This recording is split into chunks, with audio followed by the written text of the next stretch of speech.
Hello student, welcome to जेप of math academy.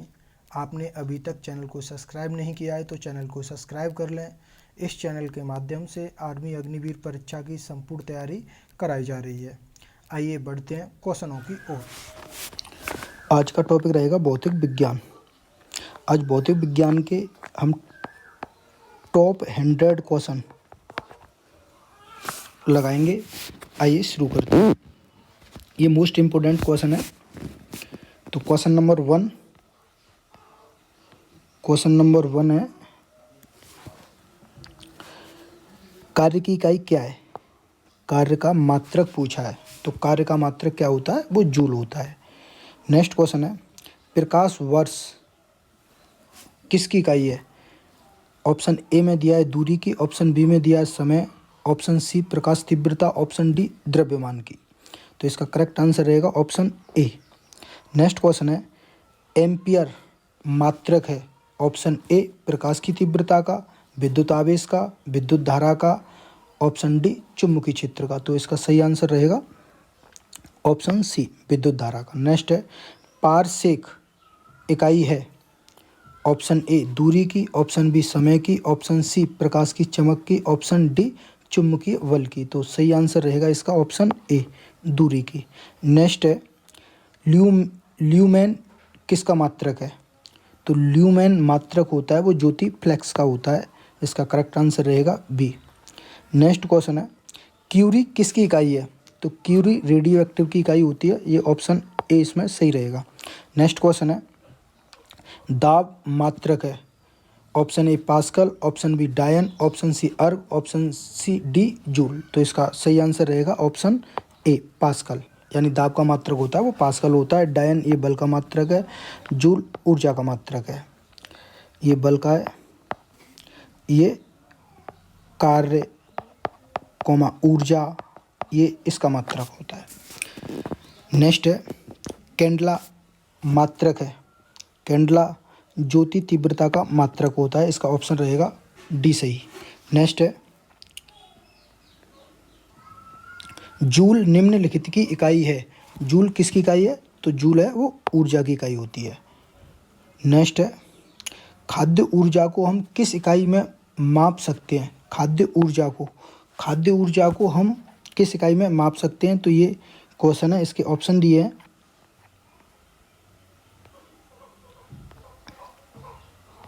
इसके option है कैलोरी, केल्विन, जूल, अर्ग। तो इसका सही आंसर रहेगा ऑप्शन ए कैलोरी में। नेक्स्ट है विद्युत धारा की इकाई है। तो विद्युत धारा की इकाई होती है एम्पियर। और आवेश की इकाई होती है कूलाम। प्रतिरोध का मात्रक होता है, वो ओम होता है। प्रतिरोध का मात्रक ओम। नेक्स्ट है, एसआई पद्धति में लेंस की शक्ति की इकाई क्या है? तो एसआई पद्धति में लेंस की शक्ति की इकाई यानी लेंस का मात्रक पूछा है। तो ऑप्शन ए में दिया है वाट, ऑप्शन बी में दिया है डायप्टर, ऑप्शन सी में दिया है आप्टर, ऑप्शन डी में दिया है मीटर। तो इसका करेक्ट आंसर रहेगा ऑप्शन बी डायप्टर। नेक्स्ट है, डेसिबल किसे मापने के लिए प्रयोग में लाया जाता है? तो डेसिबल ध्वनि के लिए होता है। तो ऑप्शन ए में दिया है खून में हीमोग्लोबिन, ऑप्शन बी में दिया है पेशाब में शक्कर, ऑप्शन सी में दिया है वातावरण में ध्वनि, ऑप्शन डी में दिया है वायु में कण। तो ध्वनि आ रहा है वातावरण में ध्वनि। तो इसका करेक्ट आंसर रहेगा ऑप्शन सी। जो साधारण बातचीत के लिए डेसिबल होती हैं वो 30 से 40 डेसिबल के आसपास होता है। जो साधारण बातचीत होती है उसके लिए डेसिबल 30 से 40 होती हैं। नेक्स्ट क्वेश्चन है, अदिश राशि है। अदिश राशि ऑप्शन ए में दिया है ऊर्जा, ऑप्शन बी में दिया है बलागुण, ऑप्शन सी में दिया है संवेग, ऑप्शन डी में दिया है उपरोक्त सभी। तो इसका करेक्ट आंसर रहेगा ऊर्जा। नेक्स्ट क्वेश्चन है, निम्नलिखित में सदिश राशि है। ऑप्शन ए वेग, ऑप्शन बी द्रव्यमान, ऑप्शन सी लंबाई, ऑप्शन सी समय, ऑप्शन डी लंबायित। तो इसका करेक्ट आंसर रहेगा समय, द्रव्यमान और ये लंबाई, ये सब अदिश राशि होती हैं, लेकिन वेग सदिश राशि है। तो यहाँ पूछा क्या गया है सदिश राशि कौन सी है? तो वो है वेग। नेक्स्ट क्वेश्चन है, न्यूटन की गति का प्रथम नियम क्या कहलाता है? न्यूटन की गति का प्रथम नियम क्या कहलाता है? ऑप्शन ए में दिया है संवेग संरक्षण का नियम, ऑप्शन बी में दिया है जड़त्व का नियम, ऑप्शन सी में दिया है गतिशीलता का नियम, ऑप्शन डी में इनमें से कोई नहीं। तो इसका करेक्ट आंसर रहेगा ऑप्शन बी, जड़त्व का नियम। नेक्स्ट क्वेश्चन में दिया है रॉकेट किस सिद्धांत पर कार्य करती है? रॉकेट किस सिद्धांत पर कार्य करता है? तो ऑप्शन ए में ऊर्जा संरक्षण, ऑप्शन बी में बर्नौली प्रमेय, ऑप्शन सी में अवागाद्रो परिकल्पना, ऑप्शन डी संवेग संरक्षण के नियम पर। तो इसका करेक्ट आंसर रहेगा ऑप्शन डी, संवेग संरक्षण के नियम पर। नेक्स्ट है चंद्रमा की सतह पर किसी वस्तु का भार घट जाता है। तो इसका करेक्ट आंसर रहेगा ऑप्शन ए।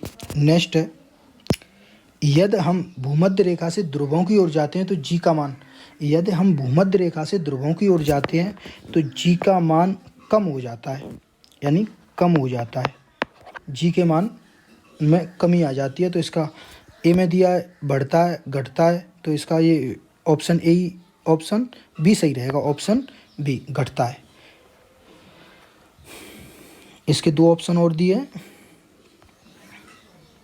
वही बना रहता है 45 अंश अक्षांश तक घटता है। तो उसका करेक्ट आंसर रहेगा घटता है। नेक्स्ट क्वेश्चन है बर्फ पानी पर तैरती है परंतु एल्कोहल में डूब जाती है, क्योंकि पानी एल्कोहल की अपेक्षा पारदर्शी होता है। पानी एल्कोहल की अपेक्षा पारदर्शी होता है। ऑप्शन बी में बर्फ पानी के जमने से बनती है, ऑप्शन सी बर्फ ठोस है जबकि एल्कोहल द्रव्य है, ऑप्शन डी है बर्फ पानी से हल्की होती है तथा एल्कोहल से भारी होती है। तो ऑप्शन ए या बी सही रहेगा।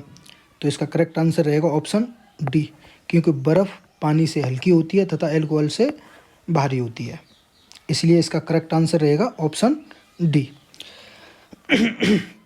नेक्स्ट पानी का घनत्व अधिकतम होता है, तो पानी का घनत्व 4 सेल्सियस पर अधिकतम होता है। तो इसमें कौन सा ऑप्शन सही रहेगा? ये -4 दिया है, ये 4K दिया है, ये 4F दिया है, तो ये सी होगा। तो इसका करेक्ट आंसर ए रहेगा। नेक्स्ट है समुद्र में प्लवन करते आइस वर्ग का कितना भाग समुद्र की सतह से ऊपर रहता है? तो इसका करेक्ट आंसर रहेगा 1/2। ऑप्शन ए में दिया 1/2, ऑप्शन बी में दिया होगा यहाँ 1/10 होता है। तो इसका करेक्ट आंसर 1/10 ही होता है। यानी समुद्र में प्लवन करते आइस वर्ग का कितना भाग, यानी जो अंदर की ओर, वो 1/10वां भाग अंदर रहता है समुद्र में। तो इसका नेक्स्ट क्वेश्चन है बर्फ के 2 टुकड़ों को आपस में दबाने पर टुकड़े आपस में चिपक जाते हैं, क्योंकि ऑप्शन ए में दिया है दाब अधिक होने से बर्फ का गलनांक घट जाता है, ऑप्शन बी में दिया है दाब अधिक होने से बर्फ का गलनांक बढ़ जाता है, ऑप्शन सी में दिया है दाब अधिक होने से बर्फ का गलनांक पहले से घटता है फिर बढ़ता है, ऑप्शन डी में दिया है दाब व गलनांक में कोई संबंध नहीं है। देखो, जब बर्फ पर दाब लगाते हैं तो उसका जो पिघलना वो कम हो जाता है, यानी घट जाता है, तो इसमें गलनांक घट जाता है। तो ऑप्शन ए सही रहेगा, दाब अधिक होने से बर्फ का गलनांक घट जाता है। नेक्स्ट क्वेश्चन है सूर्य की ऊर्जा उत्पन्न होती है। ऑप्शन ए आयनन द्वारा, ऑप्शन बी नाभिकीय संलयन द्वारा, ऑप्शन सी नाभिकीय विखंडन द्वारा, ऑप्शन डी ऑक्सीजन द्वारा। तो इसका सही आंसर रहेगा ऑप्शन बी, नाभिकीय संलयन द्वारा। नेक्स्ट क्वेश्चन है दूध से क्रीम निकालने में कौन सा बल लगता है? तो दूध से क्रीम निकालने में अपकेंद्रीय बल लगता है। तो अपकेंद्रीय बल कौन से में दिया है? यानी ऑप्शन ए और ऑप्शन बी दोनों सेम दिए हैं, तो इसका करेक्ट आंसर रहेगा ऑप्शन बी या ऑप्शन सी, दोनों सेम है। तो अपकेंद्रीय बल लगता है दूध से क्रीम निकालने में, तो इसका करेक्ट आंसर रहेगा option C. Next washing machine का कार्य सिद्धांत है। तो वॉशिंग मशीन भी अपकेंद्र पर ही कार्य करती है, अपकेंद्रण पर, यानी अवकेंद्र की ओर करती है, अपकेंद्रण की ओर। तो इसका करेक्ट आंसर रहेगा ऑप्शन सी, अपकेंद्रण कार्य सिद्धांत पर करती है। क्वेश्चन नंबर 27 दिया है, पृथ्वी तल से पलायन वेग का मान कितना होता है? तो पलायन वेग का मान होता है 11.2 किमी प्रति सेकंड। तो इसका करेक्ट आंसर रहेगा ऑप्शन सी। ऑप्शन सी इसका करेक्ट रहेगा। पृथ्वी तल से पलायन वेग का मान 11.2 किमी प्रति सेकंड होता है।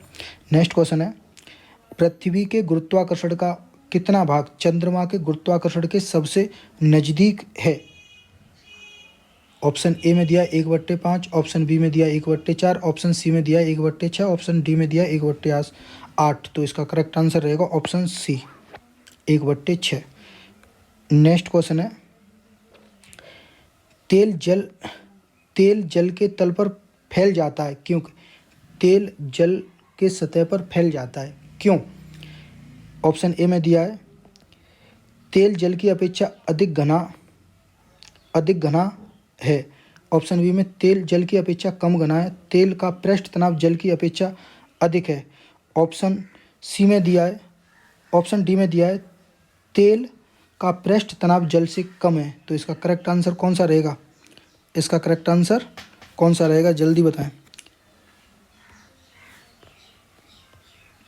तो इसका करेक्ट आंसर रहेगा ऑप्शन डी, तेल का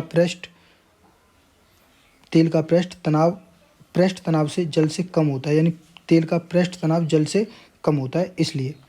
नेक्स्ट है, वर्षा की बूंद गोलाकार होती हैं। ऑप्शन ए में दिया है सतही तनाव के कारण, ऑप्शन बी में वायु के वातावरणीय घर्षण के कारण, ऑप्शन सी में गोल पृथ्वी के गुरुत्व के कारण, ऑप्शन डी में वर्षा जल की श्यानता के कारण।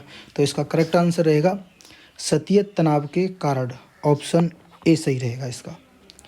नेक्स्ट है, सुई का पानी के ऊपर तैरने का कारण है। तो ऑप्शन ए में पृष्ठ तनाव, ऑप्शन बी में केशकत्व, ऑप्शन बी ससंजन, ऑप्शन बी आसंजन। तो इसका करेक्ट आंसर कौन सा रहेगा?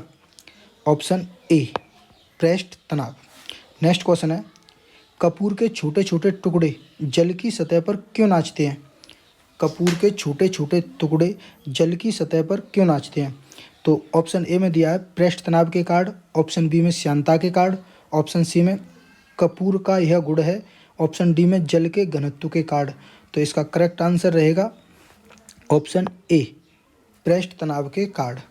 नेक्स्ट क्वेश्चन है, लैंप की बत्ती में तेल छड़ता है क्योंकि तेल बहुत हल्का होता है। ऑप्शन ए में, ऑप्शन बी में तेल वाष्पशील है, ऑप्शन सी में सतह तनाव घटने के कारण, ऑप्शन डी में कैपिलरी क्रिया के कारण।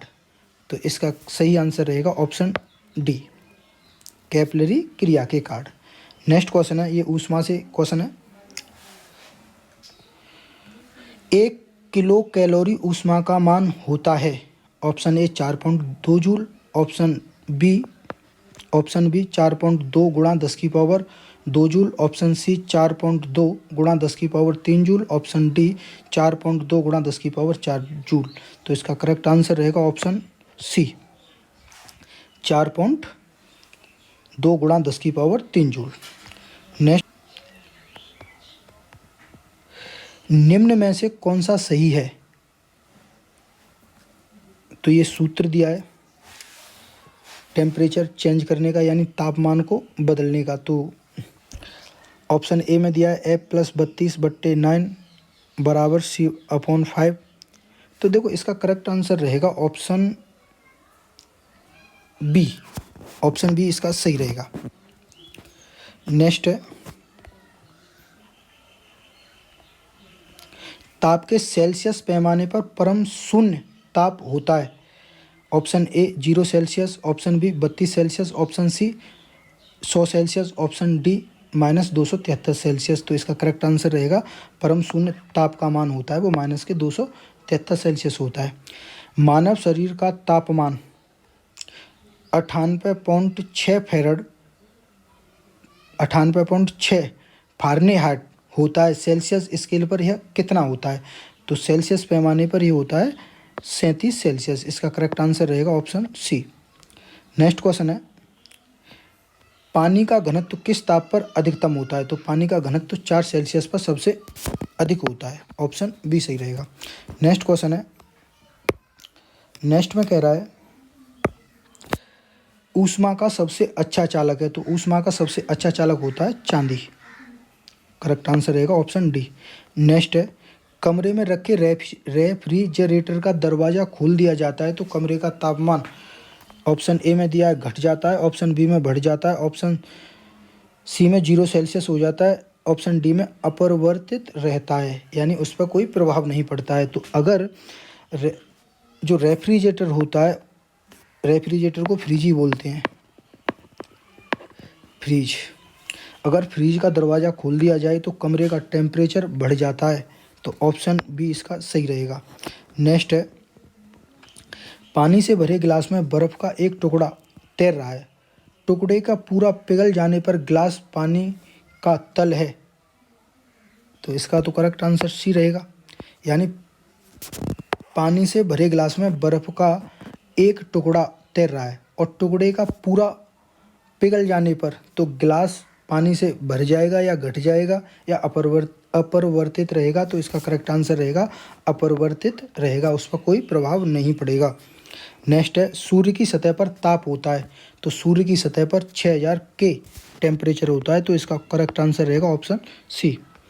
सौर ऊर्जा को सीधे विद्युत ऊर्जा में बदलता है, सौर ऊर्जा को सीधे विद्युत ऊर्जा में बदलता है तो वो कौन बदलता है? ऑप्शन ए में दिया है सौर सेल द्वारा, ऑप्शन बी में सौर भट्टी द्वारा, ऑप्शन सी सोलर कुकर द्वारा, ऑप्शन डी सौर जल ऊष्मक द्वारा।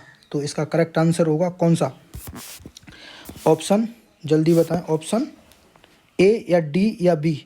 तो ऑप्शन ए इसका करेक्ट रहेगा। नेक्स्ट क्वेश्चन है, सूर्य की किरणों का निम्नलिखित में से कौन सा भाग सोलर कुकर को गर्म रखता है? देखो इसका करेक्ट आंसर तो ऑप्शन डी है, इन्फ्रारेड किरणें, यही इसका करेक्ट आंसर रहेगा। नेक्स्ट क्वेश्चन है,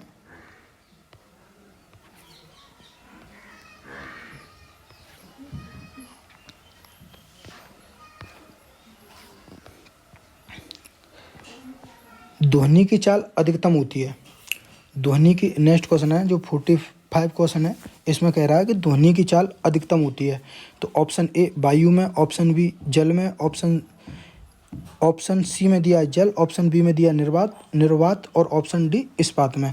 तो ध्वनि की चाल सबसे ज़्यादा होती है वो स्टील में होती है, यानी इस्पात में होती है, तो इसका करेक्ट आंसर रहेगा ऑप्शन डी। और प्रकाश की चाल सबसे ज़्यादा किस में होती है? तो वो होती है निर्वात में, ऑप्शन ए दिया है, यानी ये प्रकाश की चाल होती है सबसे ज़्यादा। और ध्वनि की चाल होती है वो इस्पात में होती है और प्रकाश की चाल निर्वात में सबसे ज़्यादा होती है। क्वेश्चन 40 में दिया है, वायु में ध्वनि का वेग होता है लगभग, तो वायु में ध्वनि का वेग होता है 332 मीटर प्रति सेकंड, इसमें दिया है 330 मीटर प्रति सेकंड, और तो इसके कोई यही सही रहेगा ऑप्शन ए। मैक अंकों का प्रयोग वेग के संबंध में किया जाता है, ऑप्शन ए में दिया है मैक अंकों का प्रयोग किसके संबंध में किया जाता है? ऑप्शन ए ध्वनि में, ऑप्शन बी जलयान के, ऑप्शन सी वायुयान के, ऑप्शन डी अंतरिक्ष यान के। तो इसका करेक्ट आंसर कौन सा रहेगा? ऑप्शन सी, यानी वायुयानों में मैक अंकों का प्रयोग किया जाता है। नेक्स्ट क्वेश्चन है, डेसिबल है, डेसिबल किसका मात्रक है? तो वो ध्वनि का मात्रक होता है, लेकिन यहाँ क्या बोला गया है कि डेसिबल है, तो ऑप्शन किस तरह से दिए हैं? वाद्यंतर, ऑप्शन बी वाद्य स्वर, ऑप्शन डी ध्वनि स्तर के मापन की इकाई है, तो ये ध्वनि स्तर के मापन की इकाई है, ऑप्शन सी इसका सही रहेगा। नेक्स्ट क्वेश्चन है, साधारण बातचीत की ध्वनि की तीव्रता होती है, तो साधारण बातचीत के लिए 30 से 40 के बीच में ध्वनि की तीव्रता होनी चाहिए, 30 से 40 डेसिबल के आसपास होनी चाहिए, तो इसका करेक्ट आंसर रहेगा ऑप्शन बी। नेक्स्ट क्वेश्चन है, स्त्रियों की आवाज़ पुरुषों की अपेक्षा पतली होती है, क्योंकि स्त्रियों की आवाज़, ऑप्शन ए में दिया है कि आवृत्ति अधिक होती है, ऑप्शन बी में कि तरंग दैर्घ्य अधिक होती है, ऑप्शन सी में आयाम अधिक होता है, ऑप्शन डी में वेग अधिक होता है, तो इसका सही आंसर होगा आवृत्ति अधिक होती है, ऑप्शन ए सही।